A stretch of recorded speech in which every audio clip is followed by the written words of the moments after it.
ठीक है, तो ये क्वेश्चन हमने कर लिया कैलोरीमेट्री, और हम और एक कर लेते हैं इसके अंदर, फिर उसके ऊपर भी क्वेश्चन हम कर लेंगे। तो यहां से 2 क्वेश्चन हमने कर लिए। न्यूटन्स लॉ ऑफ कूलिंग के ऊपर एक क्वेश्चन डिस्कस कर लिया, और कोफिशिएंट ऑफ थर्मल कंडक्टिविटी है उसके ऊपर क्वेश्चन कर लिया, और काफी क्वेश्चन आपको दे रखे हैं वो आप डिस्कस करेंगे। कैलोरीमेट्री क्या है?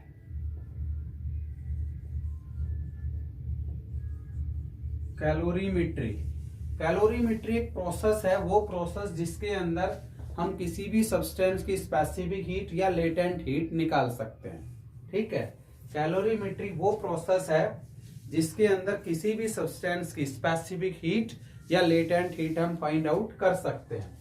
क्या लिखोगे? It is a process, it is a process in which the specific heat or latent heat of a substance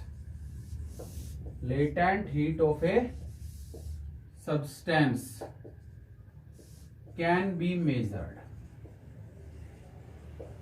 ये एक ऐसा प्रोसेस है कैलोरीमेट्री जिसके अंदर हम किसी भी सब्सटेंस की लेटेंट हीट या स्पेसिफिक हीट फाइंड आउट कर सकते हैं। ठीक है, इसका एक प्रिंसिपल है वो आप याद रखेंगे।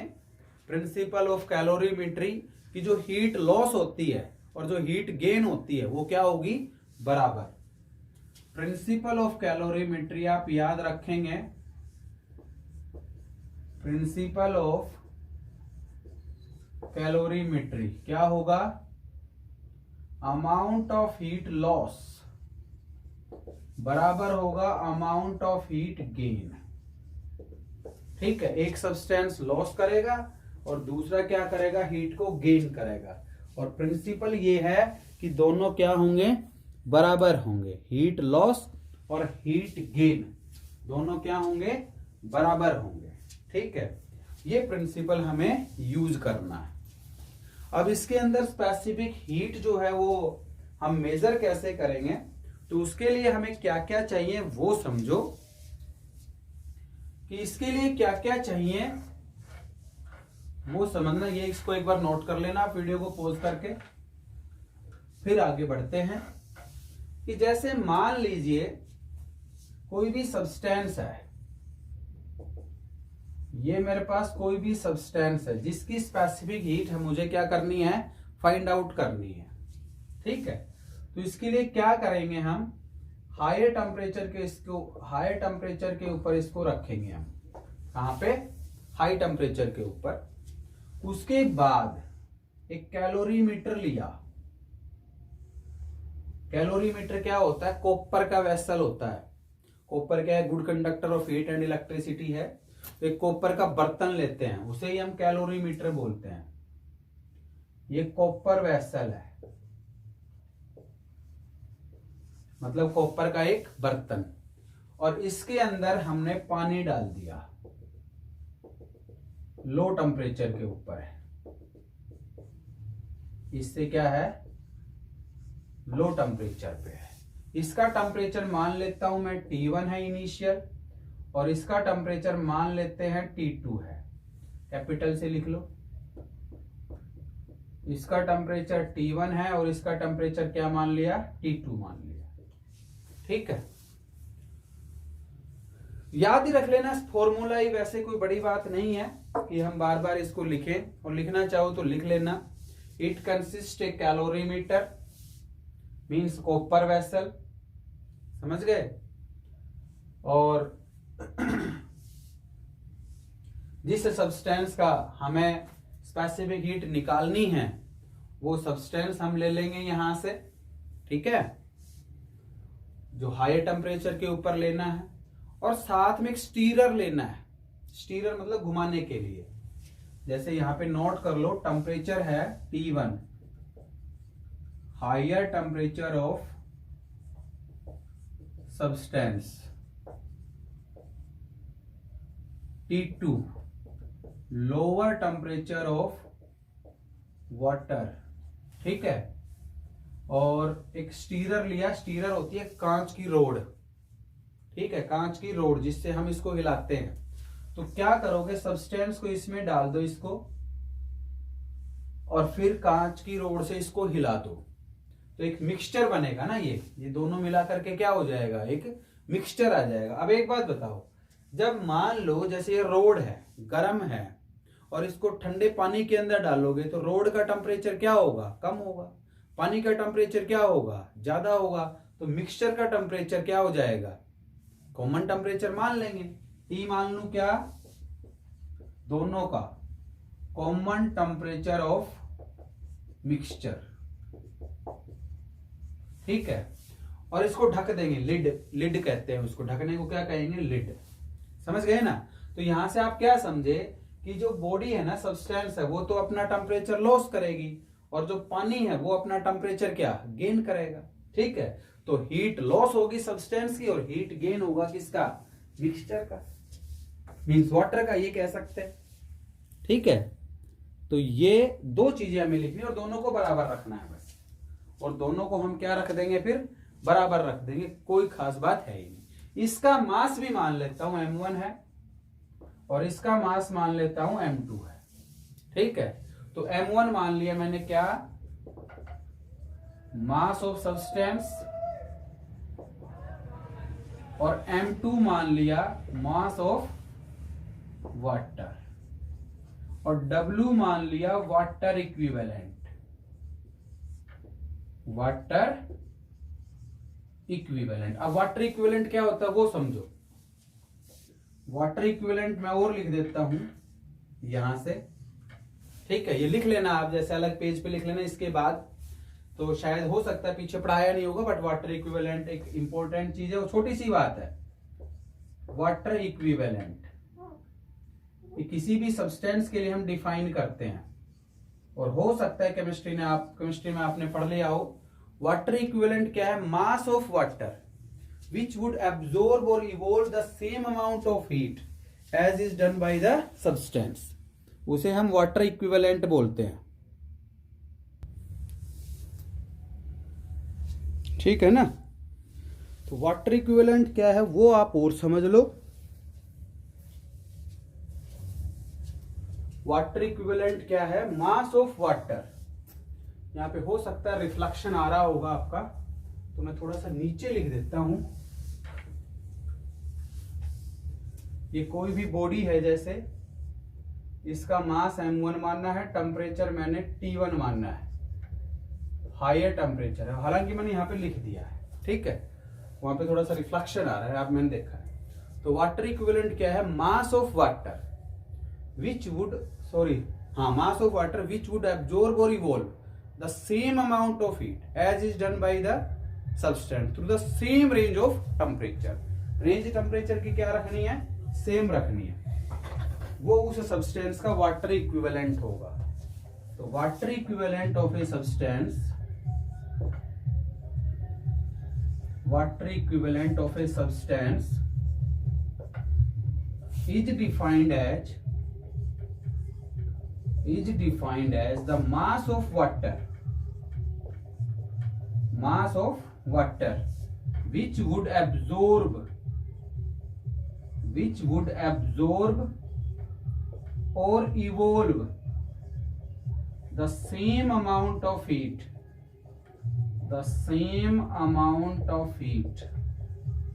as is done by substance through same range of temperature,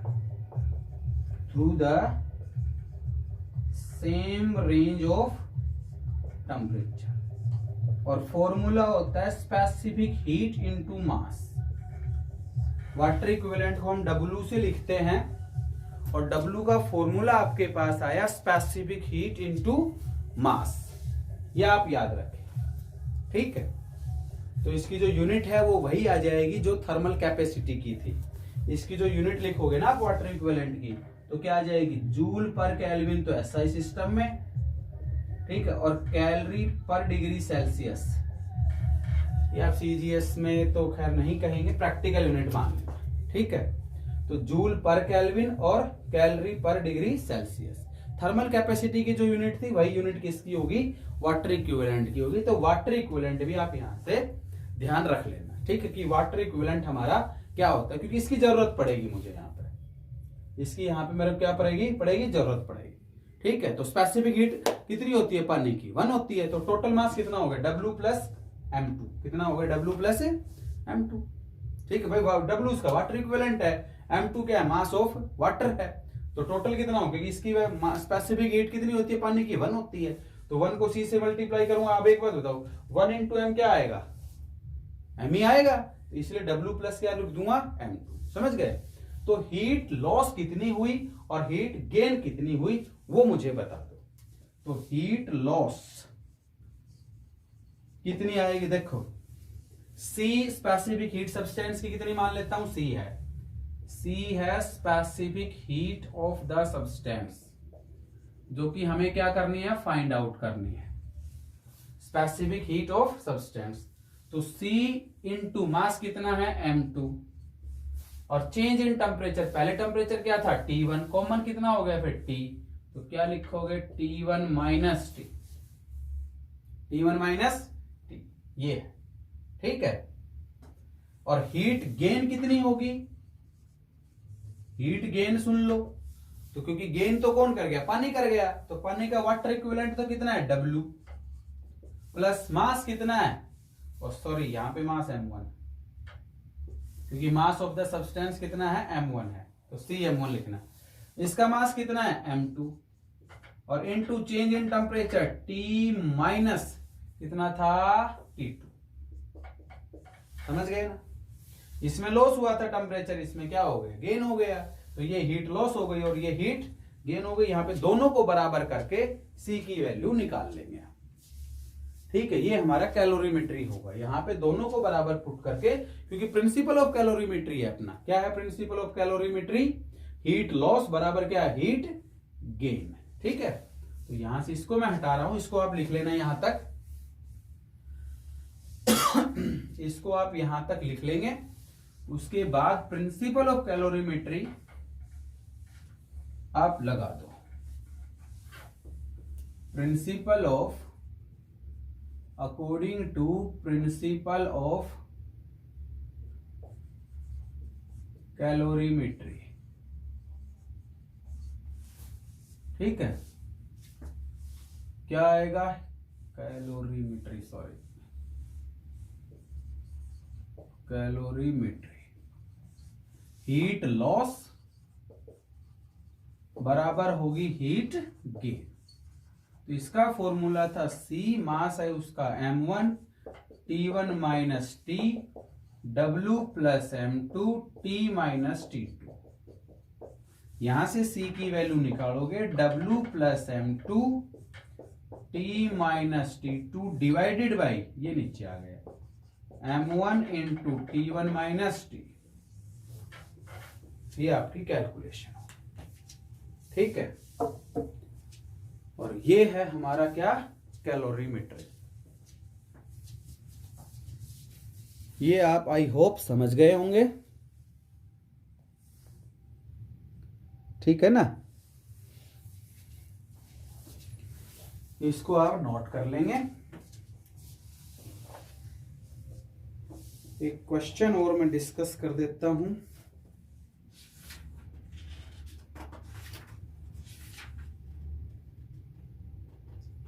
कुछ क्वेश्चंस हैं वो आप खुद भी करेंगे, इसके अंदर मैं असाइनमेंट बना करके इसमें डाल दूंगा। एक क्वेश्चन करा रहा हूं, सिंपल सा है, कैलकुलेट, वीडियो को पॉज करके आप लिख लेंगे इसको।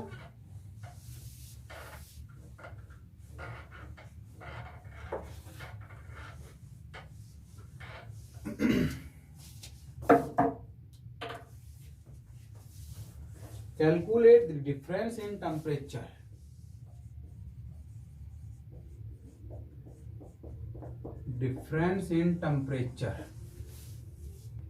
between two sides of an iron plate 2 sides of an iron plate 20 mm thick, जिसकी थिकनेस दे रखी है 20 mm. When heat is conducted at the rate of, when heat is conducted at the rate of, मतलब rate of conduction of heat दे रखी है 6 गुणा 10 की power 5 calorie per minute per metre square, calorie per minute, MIN से लिख लो, पर minute per metre square पर केल्विन, यही इसकी यूनिट होती है. केल्विन क्या आया था, जूल. इसकी जो rate of conduction of heat की जो यूनिट थी के की, वो क्या थी, पर आप चेक कर लेना. Calorie per minute per metre square. Kelvin क्या था, कहाँ था, ऊपर था ना, केल्विन ऊपर था, केल्विन आएगा इनटू केल्विन. ठीक है. और के केल्विन इनवर्स ही था, सॉरी. ठीक है. Rate of conduction of heat और पर मीटर स्क्वायर इतना ही दे रखा है. Rate of conduction of heat इतना ही दे रखा है इसने. और दे रखा है के फॉर मेटल, के की वैल्यू दे ही दी इसने. फॉर मेटल के की वैल्यू दे रखी है 0.2 कैलोरी पर सेकंड पर सेंटीमीटर डिग्री सेल्सियस इनवर्स, ये दे दिया. ठीक है. ये आपको दिया हुआ है, समझ गए ना. तो अब यूनिट के हिसाब से हम पता लगाएंगे कि हमारे पास क्या क्या चीजें हैं. ठीक है. ये क्वेश्चन है छोटा सा, इसको आपको करना है. डिफरेंस इन टेम्परेचर निकालना है. क्या निकालोगे, डिफरेंस इन टेम्परेचर. तो वीडियो को पॉज करके पहले आप क्या खुद से सोल्व करेंगे इसको. ठीक है. तो क्या फॉर्मूला होता है वो आप जानते ही हैं, delta Q by delta T, K A delta T by delta X. तो डेल्टा टी निकालना है. ठीक है. तो डेल्टा टी कितना आ गया अपना, delta Q by delta T, area नीचे आया. ठीक है. और डेल्टा एक्स ऊपर चला गया. ठीक है. और के भी नीचे आ गया. सोल्व कर लो, सिंपल सा है. ये देखो क्या है, delta Q by delta T है ही पर मिनट में, और upon area per unit area दिया हुआ. ठीक है. तो क्या दे दिया अपने पास, ये जो कैलकुलेशन दी हुई है ये अपने पास है delta Q by delta T और पर यूनिट एरिया, क्योंकि पर मीटर स्क्वायर किसकी यूनिट होती है, एरिया की. ठीक है. इसको थोड़ा सा इन दोनों को सेम सिस्टम के अंदर कर लो. ठीक है. ये मीटर में है, ये सेंटीमीटर में है, समझ रहे हो ना. तो बस ये आप कर लेना, बाकी कोई दिक्कत है नहीं. ये है 6 गुणा 10 की पावर 5. कैलोरी का कैलोरी में रहने दो. मिनट इनवर्स है, मिनट के मैं सेकंड बनाऊंगा, तो 1 मिनट में क्या हो गया 60 सेकंड, पावर -1. 60 सेकंड, पावर कितनी है -1. मीटर का सेंटीमीटर इनवर्स बनाना है, मीटर स्क्वायर को सेंटीमीटर में बनाना है. तो क्या आ जाएगा, तो 10 की पावर -2 हुआ.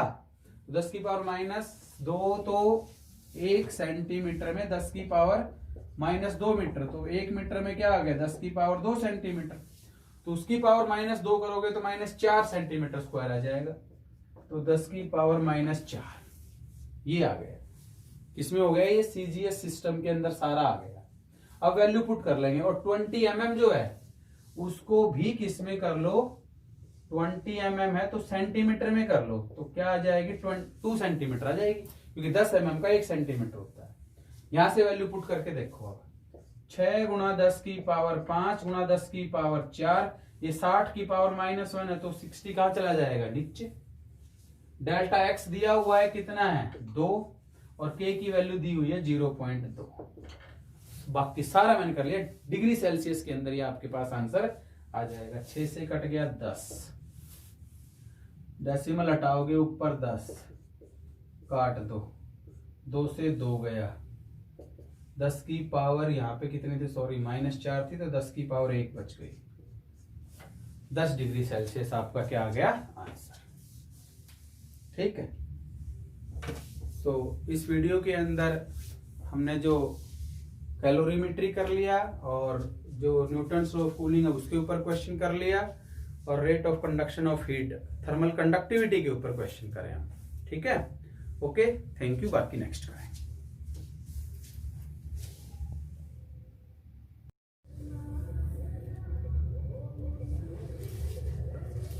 हेलो स्टूडेंट्स, एक क्वेश्चन हम डिस्कस करते हैं।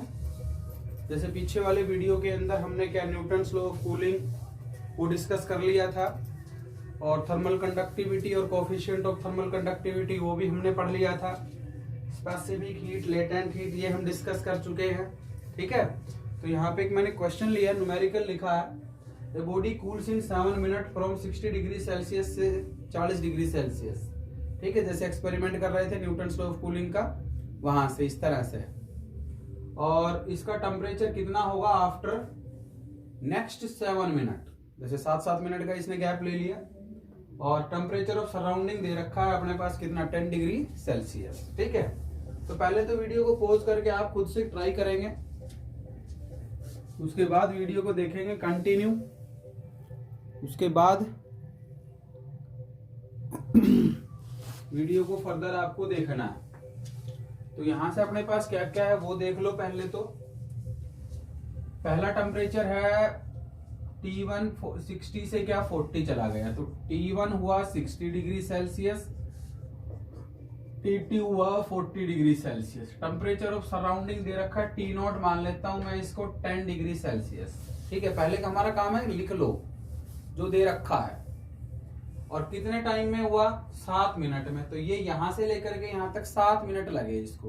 तो न्यूटन्स लॉ ऑफ कूलिंग क्या है, तो T क्या आ जाएगा इन दोनों का, T1 plus T2 divided by 2, average temperature लेना है, क्योंकि T क्या आ जाएगा एवरेज, क्योंकि हमें सिस्टम का चाहिए, मतलब बॉडी का चाहिए।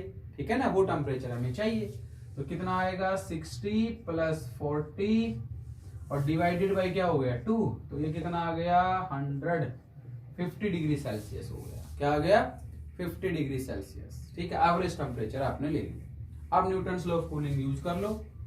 क्या था, delta T by delta T is equal to K into T minus T naught. तो डेल्टा टी तो कितना हो गया, T1 से कहां तक T2 पे गया, तो 60 माइनस 40। देखो यहाँ पे माइनस तभी तो लगाया था हमने, यहाँ पे जो rate of loss of amount of heat minus क्यों लगाया था, ऐसे ही तो लगाया था, क्योंकि 40 में से क्या घटाओगे आप 60 घटाओगे, तो लॉस हो रहा है तो minus, minus stands for loss. Minus जो इंडिकेट करता है वो लॉस को इंडिकेट करता है, बाकी नहीं भी लगाएंगे तो इसमें से ये कर दो, मैग्नीट्यूड ले लो, क्या फर्क पड़ जाएगा उससे। तो यहाँ पे क्या लिखा, minus delta T by delta T. ये जो नेगेटिव साइन रिप्रेजेंट कर रहा है ये लॉस को रिप्रेजेंट कर रहा है। टेम्परेचर गिर रहा है, लॉस हो रहा है, और यदि बढ़ेगा तो ये कैसा साइन आ जाएगा आपका, पॉजिटिव साइन आ जाएगा। ठीक है, बात समझ गया नहीं समझ गए, इस चीज का आप ध्यान रख लेंगे। तो यहाँ पे 40 माइनस 60 करूंगा, माइनस 20 आएगा, तो माइनस माइनस प्लस, तो 20। कितना मिनट लगा उसे, 7 मिनट। अब इसको सेकंड में कन्वर्ट करो तो सेकंड में कर लेना, अदरवाइज ये कट जाएगा, रेशियो लेंगे तो हमारा कट जाएगा। के एज इट इज, टी कितना आ गया 50 माइनस कितना आ गया 10, तो यहां से के की वैल्यू आ गई देखो आपके पास, तो 20/7 के इंटू कितना आ गया 40, 20 से 2 पे कट गया, 2 के डिवाइडेड बाई 7, तो के की वैल्यू 1/14 आ गई। मिनट इनवर्स, मिनट क्या हो गई इसकी, मिनट इनवर्स, क्योंकि यह मिनट में दिया हुआ है तो मिनट इनवर्स हो गई।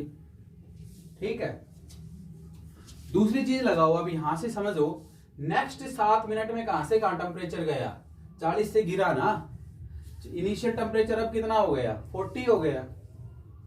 सेकंड केस में T2 की वैल्यू 40 डिग्री सेल्सियस है, T3 मान लेता हूं निकालना है, क्या करना है, निकालना। इन दोनों का एवरेज कितना आया, t बराबर कितना आ गया 40 प्लस t3 डिवाइडेड बाय क्या आ गया 2।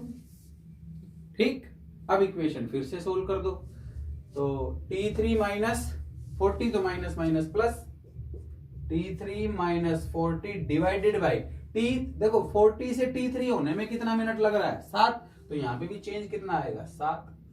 k की वैल्यू k और t माइनस t नॉट, तो t की वैल्यू ये लेनी है आपको 40 plus t3 divided by 2 minus T not. T naught तो वही रहेगा, टेम्परेचर सराउंडिंग का थोड़ी ना चेंज हो रहा है, वो तो आपका क्या है एज इट इज है, सेम है।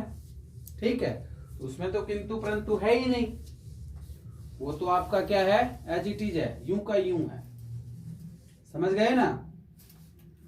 इस इक्वेशन को सोल्व कर लो बस, k की वैल्यू यहां से 1/14 पुट करके आपके पास आंसर आ जाएगा। यहां से सोल्व करना बस। अब क्वेश्चन हल हो गया हमारा, ठीक है ना। यहाँ पे वीडियो को पॉज करके इतना लिख लेना। अब क्वेश्चन हमारा सोल्व हो गया, k की वैल्यू पुट करनी है 1/14, क्योंकि ये भी मिनट में ये भी मिनट में, तो क्या हो गया कट गया आपस में। लो यहां से इसको बस सोल्व करना है, कैलकुलेशन करनी है। तो कितना आया t3 माइनस 40 डिवाइडेड बाई 7, ये 1/14। ठीक है, 2 एलसीएम आ गया 40 प्लस t3 और माइनस कितना आ गया 20 से मल्टीप्लाई हो गया 20। ठीक है, 7 से ये कट गया, 7 दूनी 14, ये 2 दूनी 4 आया, 4 से मल्टीप्लाई कर दो 4t3 माइनस 4 से मल्टीप्लाई करोगे 160, ये बच गया 40 में से 20 चला गया तो 20 प्लस t3 t3 को इधर ले आओ तो 3t3 हो गया। यहाँ पे क्या कर दिया मैंने 40 प्लस t3 माइनस 10। ठीक है,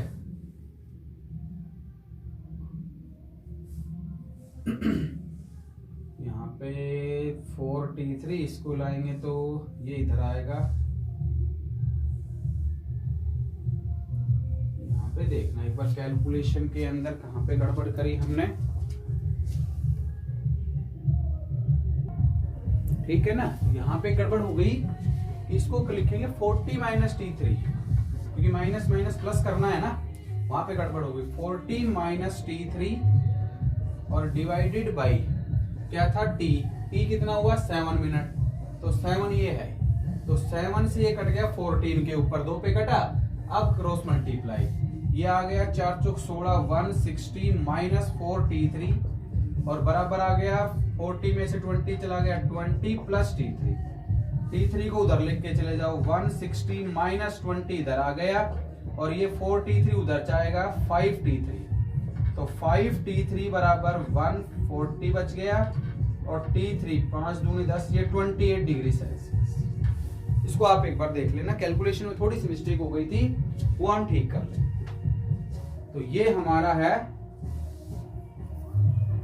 न्यूटन्स लॉ ऑफ कूलिंग के ऊपर एक छोटा सा क्या था क्वेश्चन था, वो मैंने यहाँ पे डिस्कस कर दिया है। ठीक है, बाकी कुछ क्वेश्चन जो हैं वो बुक के अंदर आपको दिए हुए हैं, वो आपको क्या करने हैं। ठीक है, और इसी तरह से आपको जो कोफिशिएंट ऑफ थर्मल कंडक्टिविटी थी उसके ऊपर भी क्वेश्चन जो है वो करने हैं। एक क्वेश्चन में डिस्कस कर रहा हूं, calculate the rate of loss of heat. एक क्वेश्चन में डिस्कस कर रहा हूं यहां पे,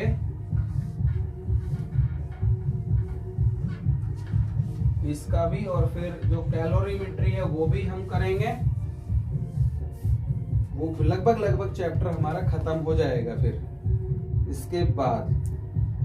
ठीक है, calculate the rate of loss of heat, question है calculate the rate of loss of heat, calculate the rate of loss of heat through a glass window, through